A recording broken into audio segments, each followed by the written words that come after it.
नमस्कार. Take Marathi Raghu YouTube चॅनलमध्ये आपलं स्वागत आहे. भाऊसाहेब फुंडकर फळबाग लागवड योजना. फळबाग लागवड योजनेअंतर्गत शेतकऱ्यांना 100% अनुदान या ठिकाणी दिले जाते. तर याचं जे स्वरूप आहे, लाभार्थ्यास 100% अनुदान देय आहे. कोकण विभागासाठी कमाल 10 हेक्टर, उर्वरित महाराष्ट्रातील कमाल 6 हेक्टर क्षेत्र मर्यादापुरते अनुदेय. पात्रता निकष आहे, वैयक्तिक शेतकऱ्यांना लाभ घेता येईल, संस्थात्मक लाभार्थ्यांना लाभ घेता येणार नाही. योजनेअंतर्गत खालील 16 बहुवार्षिक फळपिकांसाठी मान्यताही देण्यात आलेली आहे.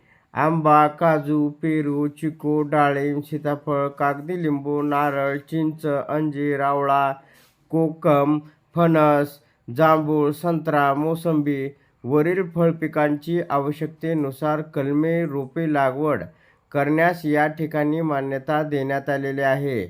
अर्ज करण्यासाठी संकेतस्थळ जे आहे https://maha-dbt-maharashtra.gov.in. सदर योजनेचा लाभ अवश्य घ्या असे आवाहन या ठिकाणी करण्यात आलेले आहे. तर हा व्हिडिओ आवडल्यास जास्तीत जास्त आपल्या शेतकरी बांधवांपर्यंत शेअर करा. धन्यवाद.